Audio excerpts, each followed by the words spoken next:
काय यातनं समोर येईल किंवा काय असेल यापुढे?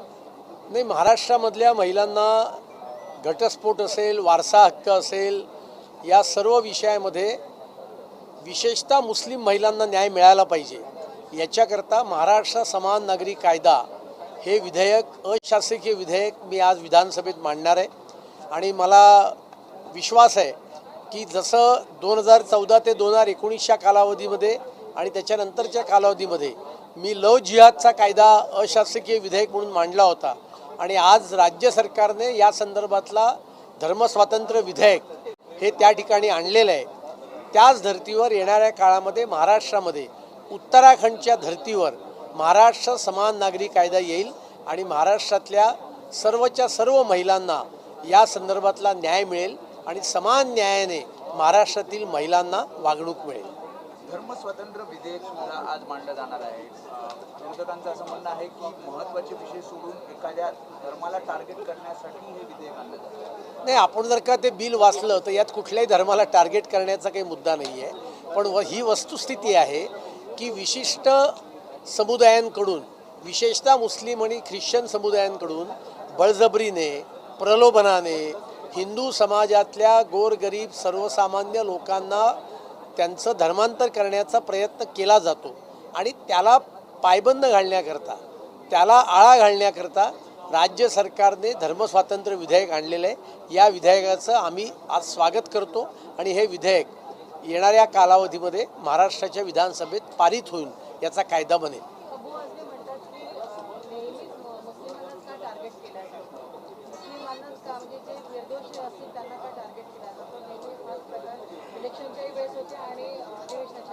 अबू आझमींना कावीळ झालेली असल्यामुळे हिंदू द्वेषाची, त्याच्यामुळे त्यांना प्रत्येक ठिकाणी अशा पद्धतीच्या गोष्टी दिसतात.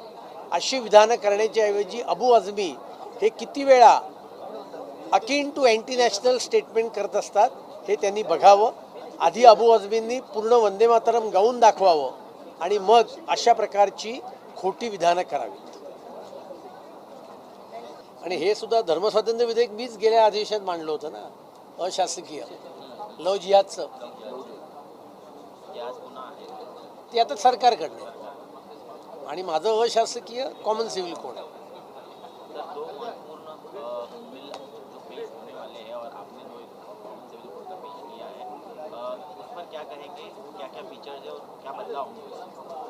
नहीं, उत्तराखंड राज्य के धरती पर मैंने आज महाराष्ट्र में महाराष्ट्र कॉमन सिविल कोड का अशासकीय विधेयक पेश किया है और इसके आज वो इंट्रोड्यूस होगा, चर्चा होगी.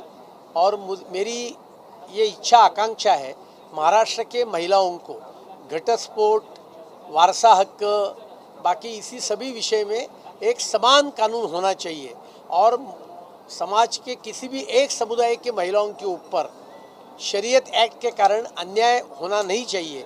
इसके लिए मैंने ये महाराष्ट्र कॉमन सिविल कोड अशासकीय विधेयक पेश किया है.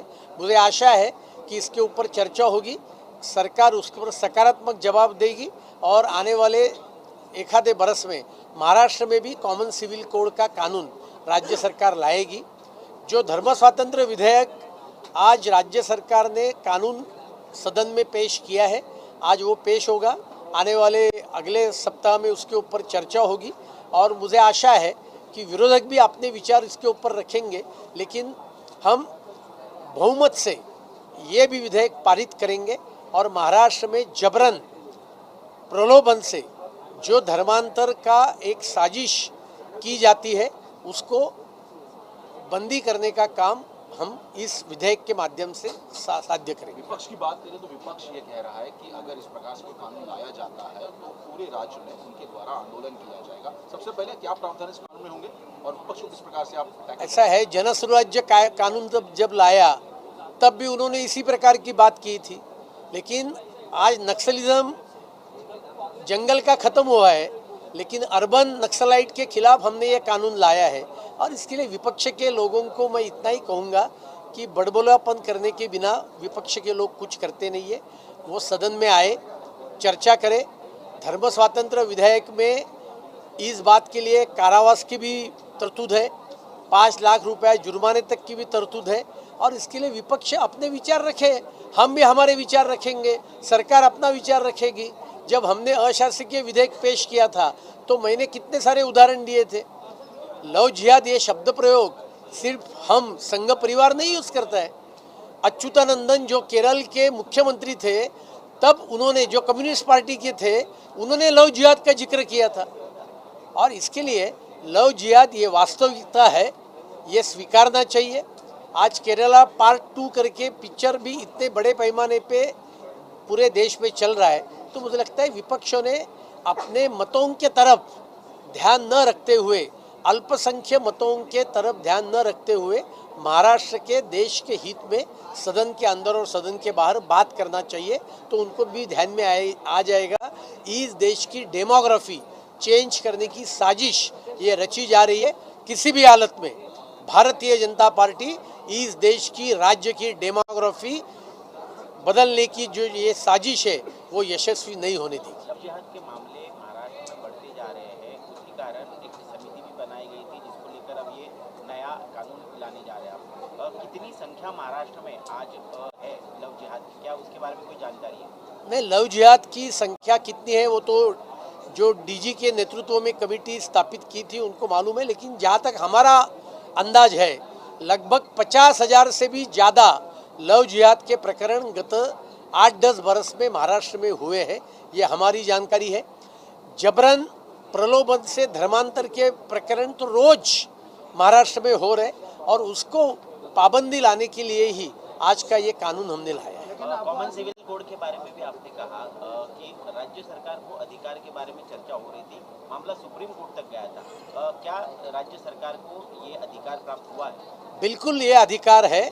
जब उत्तराखंड राज्य ने ये कानून बनाने का प्रयास किया तब कई सारे मुस्लिम ऑर्गेनाइजेशंस ये सुप्रीम कोर्ट में गई थी। सर्वोच्च न्यायालय ने साफ शब्दों में ये कहा कि राज्य को भी समान नागरिक कायदा कानून पास करने की अनुमति है और उसी आधार पर, उस निर्णय के आधार पर उत्तराखंड ने अपने राज्य में उत्तराखंड कॉमन सिविल कोड का कानून पास किया और उसी आधार पर मैंने आज महाराष्ट्र कॉमन सिविल कोड का अशासकीय विधेयक पेश किया है। आने वाले दिन में महाराष्ट्र में भी हम कॉमन सिविल कोड का कानून सम्मत करेंगे। क्या प्रावधान होंगे इसमें? प्रावधान ये जो है मुस्लिम पर्सनल लॉ है, पारसी एंडोनमेंट एक्ट है, ये सभी एक्ट को खारिज करके, हिंदू एक्ट को भी खारिज करके सभी महिलाओं के, वो किसी भी मजहब के हो, वो मजहब का होने के बावजूद भी वारसा हक, घटस्फोट, ये सभी विषयों में सभी महिलाओं को समान कानून लाने का प्रावधान इस कानून में हमने लाया है। लेकिन अबू आजमी कह रहे हैं कि ये धर्मांतरण विरोधी कानून जो है ये दो समाज को बटाने के लिए और पेड़ निर्माण करने के लिए। अबू आजमी को यदि दो धर्म के बीच में तेड़ बढ़नी नहीं चाहिए लगता होगा तो पहले वो वंदे मातरम कहे। यही अभी आजमू है जिन्होंने सभागृह में कहा वंदे मातरम मैं नहीं कहूँगा। अभी तो केंद्र सरकार ने पूरा वंदे मातरम लागू किया है, तो त्वमी दुर्गा दशप्रणि धारिणी ये अबू आजमी कह के दिखाए, लेकिन वो कहने का नहीं, वंदे मातरम कहने का नहीं, और समाज के अंदर के द्वेष के बारे में बात करने की अबू आजमी के बेबुनियाद बयान के कारण समाज के दो गुट के अंदर की तेड़ बढ़ने का कारण होता है।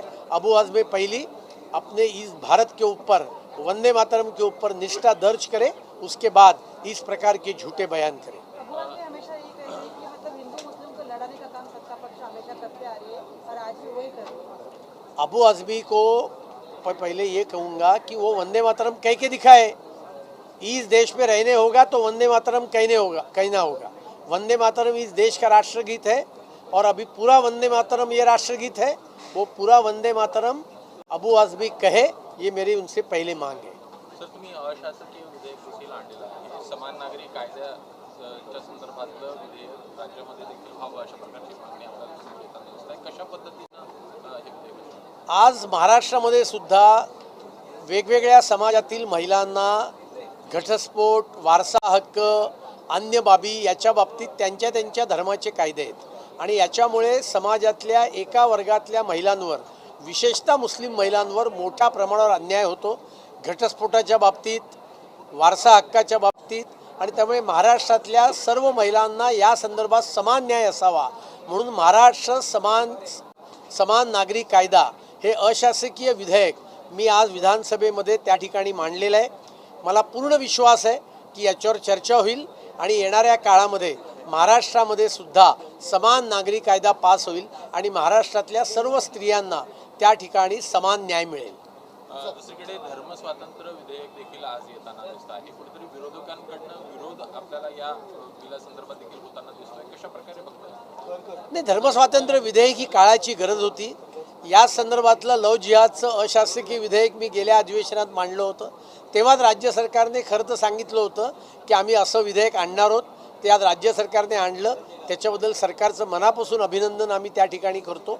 आणि या धर्मस्वातंत्र्य विधेयकामुळे प्रलोभनाने जबरदस्तीने होणाऱ्या धर्मांतराला पायबंद बसेल आणि विशेषतः मुस्लिम समाजातल्या धर्मगुरूंकडनं अशा प्रकारची जबरन धर्मांतरं जी केली जातात त्याला पायबंद बसेल आणि हिंदू